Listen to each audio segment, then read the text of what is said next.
बिस्मिल्लाहिर्रहमानिर्रहीम। सबको बड़ी मोहब्बत से खुश आमदीद कहती हूँ। रबीउल अव्वल का मुबारक महीना है और इसी महीने की मुनासबत से हमने ये सोचा कि एक खूबसूरत शायर के साथ नशिस्त रखी जाए, नात भी पढ़ी जाए, सुनी भी जाए और उनसे बातें भी की जाए। अब्दुल रज़ाक इज़्ज़त साहब को मैं कई सालों से जानती हूँ और हमेशा मिलकर इतनी खुशी होती है, अपनाइयत का एहसास होता है, एक मुस्बत जो रेज़ इनसे आती हैं। क्योंकि बहुत सारे लोगों से हम मिलते हैं, कई लोगों से हमारी कोई दोस्ती दुश्मनी नहीं होती, लेकिन दिल करता नज़र ना आए। लेकिन कुछ लोग होते हैं कि उनको मिलके आपको तवानाई मिलती है और उसमें ज़रूर मुनीर नियाज़ी साहब कहते होते थे कि फ्रीक्वेंसी का सारा कसूर है। तो ये जो पॉजिटिव लोग हैं, इन्हीं से दुनिया में खूबसूरती है और अदब और कल्चर का तो मकसद ही ये है। तो विजदान हमारा एक छोटा सा एक सेटअप है, क्योंकि मेरी पीएचडी सूफीज़म में थी, तो उसमें फिर तसव्वुफ़ पे भी हम प्रोग्राम करते हैं, अदब पे भी करते हैं, कल्चर पे भी। जितने भी बाबों के उर्स होते हैं वो मैं ज़रूर मनाती हूँ, वो अलहमरा में या किसी भी जगह। तो उस पे मैं एक मेला ज़रूर लगाती हूँ, क्योंकि मैं समझती हूँ कि पंजाब की असल पहचान हमारे सूफ़ी शायर हैं, जिन्होंने रवादारी और इंसानियत की बात की। अब तो पंजाब हमारा जो है वो मौलवियों के हवाले कर दिया गया है, जो हमें फरिश्ता बनाना चाहते हैं, इंसान बनने देना भी नहीं चाहते। तो उसी हवाले से मुख्तलिफ हम नशिस्त रखते रहे। तो आज के जो हमारे मेहमान हैं, अब्दुल रज़ाक इज़्ज़त, बहुत ही खूबसूरत इंसान, सूफ़ी फ़ितरत के मालिक, कि कभी इनमें वो चीज़ नहीं कि कभी आप इनके दफ्तर जाएं या किसी भी जगह आप मिलें तो एक अच्छा इंसान जिस तरह खुशबू की तरह होता है वैसे महसूस होते हैं। तो अल्लाह इन्हें सलामत रखे। और आज कुछ इनके बारे में हम बात भी करेंगे और फिर कुछ इनसे शायरी सुनेंगे। तो आज की इस तकरीब की सदारत हुसैन मजरूह साहब और खालिद शरीफ साहब मुश्तरका कर रहे हैं। सदारत है और दो सदर हैं हमारे। हाँ जी, मजलिस से सदारत है खालिद शरीफ साहब और हुसैन मजरूह साहब। बहुत मशकूर हूँ आप दोनों की, बहुत बड़े नाम हैं शायरी के हवाले से और बहुत सारे काम, जिस तरह खालिद शरीफ साहब का मावरा के हवाले से काम है, इतना अदब की खिदमत की उन्होंने। और मजरूह साहब अभी इतना बड़ा थैला इन्होंने रखा है साहिबान का, और जिस तरह जितनी कमिटमेंट के साथ ये मैगज़ीन इन्होंने शाया किया है, अदीबों के लिए जिस तरह भाग दौड़ करते हैं, लोगों को एक शऊर देने के लिए, तो वो बड़े एक लायक तहसीन है। सलामत रहे मजरूह साहब। और अब अब्दुल रज़ाक इज़्ज़त साहब की तरफ हम आते हैं। अब्दुल रज़ाक इज़्ज़त साहब, और इज़्ज़त साहब थोड़ी सी अपने बारे में आप बताएं, कब आपने लिखना शुरू किया? डॉक्टर साहबा, सबसे पहले तो मैं आपका शुक्रिया अदा करता हूँ। आप हमारी बड़ी बहन हैं और बहनों से बढ़कर आप मोहब्बत करती हैं। और विजदान इंस्टीट्यूट ऑफ सूफीज़म, इस इंस्टीट्यूट का भी शुक्रिया अदा करता हूँ कि आपने आज की ये खूबसूरत शाम मुनक़्क़द की और उसको मेरे नाम किया, नात के नाम किया। अल्लाह ताला आपको खुश रखे, सलामत रखे और आपकी तवानाइयों में बरकत दे, आपकी मोहब्बतों में बरकत दे। डॉक्टर साहबा, लिखना तो यूनिवर्सिटी दौर में ही शुरू किया था। मैं इंजीनियरिंग यूनिवर्सिटी में पढ़ता था। अच्छा। बल्कि मैं और सलीम सागर साहब बैचमेट हैं। अच्छा। यूईटी के भी। तो इब्तदाई दौर था, लेकिन यूईटी से जब फारिग हुए ना तो सिविल सर्विस को ज्वाइन कर लिया। सिविल सर्विस में आके लिखने का सिलसिला नामुनक़ते हो गया। अच्छा। तो उसकी मुख्तलिफ वजूहात हैं बहरहाल। उसके बाद फिर काफ़ी सालों के बाद मैंने काफ़ी साल कुछ नहीं लिखा। अच्छा। गज़ल की तरफ ही उस वक्त रुझान होता था, तो सिलसिला शायरी का मतरूक ही हो गया तकरीबन।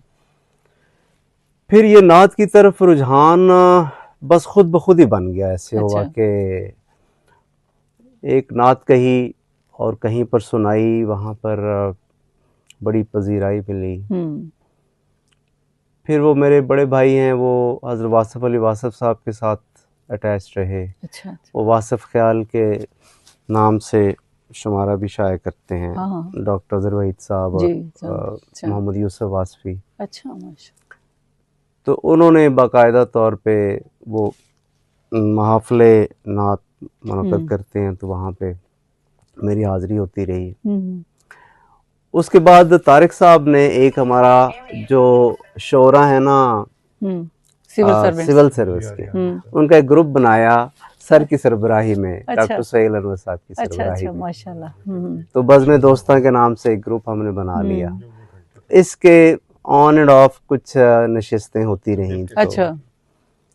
नात का सिलसिला फिर चल निकला, फिर मैं लिखता रहा, दोस्त पजीराई करते रहे, इम्प्रूवमेंट भी आती रही। तो ये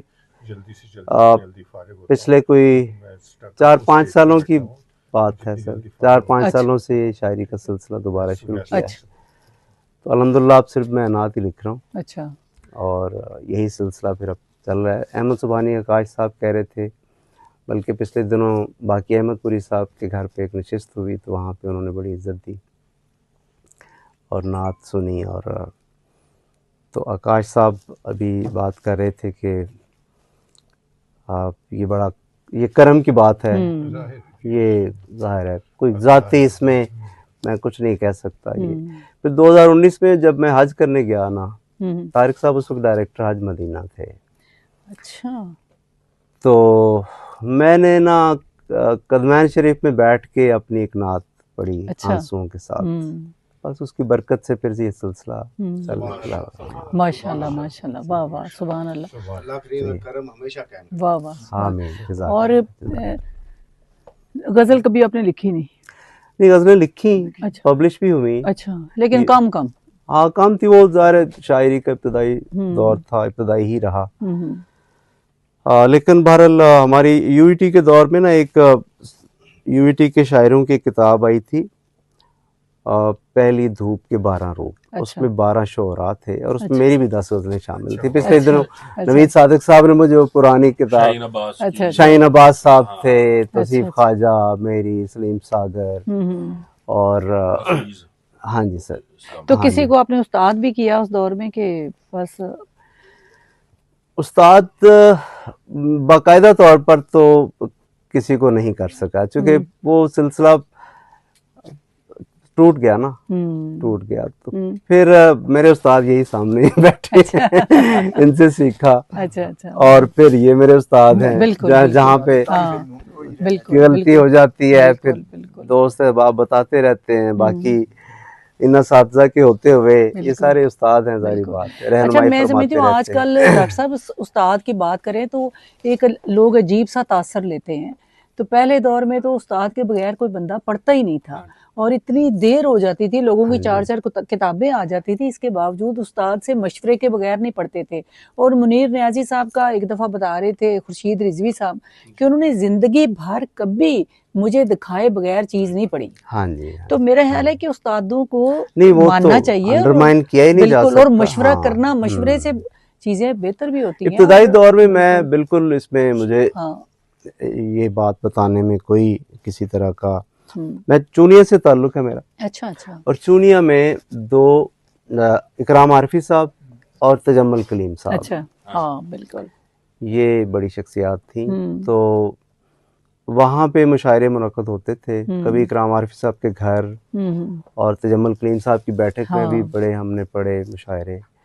तो इब्तदाई दौर में की जो इस्लाह है ना, वो इकराम आरफी साहब ने की। अच्छा। यानी कि उरूज के बारे में जो उस तो वक्त भी ऐसे ही पढ़ते थे इकराम आरफी साहब जैसे आप पढ़ते हैं? नहीं, उस वक्त मैं नहीं कह सकता। तो अब तो एक्ट करते हैं, अब तो एक्ट करते हैं। उस वक्त बड़े हम समझते हैं, लेकिन उनसे भी फिर सिलसिला जब मुनक़ते हो गया तो फिर बिल्कुल। हाँ। अच्छा, तो मैं जी, यूनिक तो थे, उनसे कुछ नाते सुनेंगे, फिर अब बात करेंगे।